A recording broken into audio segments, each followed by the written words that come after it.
વડાપ્રધાન નરેન્દ્ર મોદીના લોકપ્રિય રેડિયો કાર્યક્રમ મન કી બાતના 129મા એપિસોડનું વડોદરામાં સામૂહિક પ્રસારણ યોજાયું હતું. ગોત્રી વિસ્તાર ખાતે મ્યુનિસિપલ કાઉન્સિલર ભાવેશ બ્રહ્મભટ્ટના નિવાસસ્થાને સાંસદ ડોક્ટર હેમાંગ જોશી કાર્યકર્તાઓ સાથે મન કી બાતનું શ્રવણ કર્યું હતું.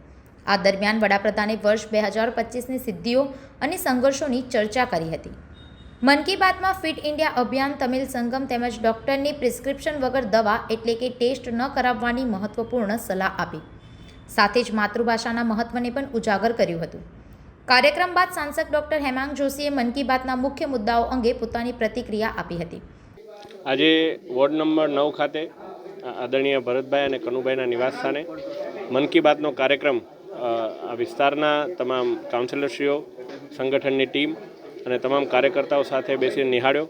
આદરણીય વડાપ્રધાન શ્રી નરેન્દ્રભાઈ મોદી સાહેબની જે પ્રેરણા આજે અમને મળી કે જે એમણે કાશી તમિલ સંગમમની વાત હોય કે પછી ફિટ ઇન્ડિયા આ વિન્ટર સેશનની અંદર કેટલી મહત્ત્વપૂર્ણ છે એની વાત હોય કે સાથે સાથે ડૉક્ટરોની સલાહ વગર લેતી એન્ટીબાયોટિક્સથી શું આપણને આડઅસર થાય એનો ICMRનું એમણે જે ઉદાહરણ ટાંક્યું હોય, આ તમામ બાબતોની પ્રેરણા મેળવી અને સાથે સાથે આપણા માટે ગર્વની વાત છે કે એમણે કચ્છના રણોત્સવની પણ વાત કરી અને સમગ્ર દેશની અંદર ગુજરાતનો પણ એક સારો એવો પ્રચાર કર્યો. ત્યારે આ પ્રેરણા જન સુધી પહોંચાડવા માટે પણ અમે સૌ કાર્યકર્તાઓ સાથે મળી અને અમે પ્રયત્ન કરીશું.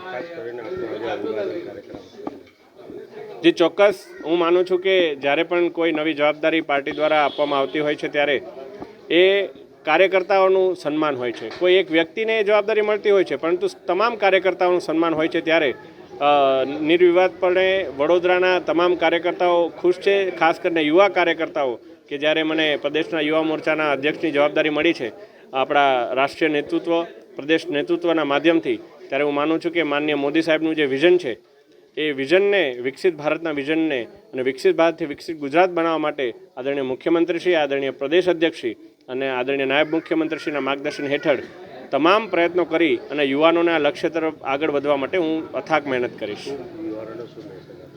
યુવાનોને તો હું એક જ મેસેજ આપીશ કે જે મેસેજ મોદી સાહેબે સમગ્ર યુવાનોને આપ્યો છે કે કશું મેળવવા માટે કાર્ય નહીં કરતા, પરંતુ સમાજને કશું આપવા માટે કાર્ય કરજો અને આપને બધું જ આપોઆપ મળતું જશે.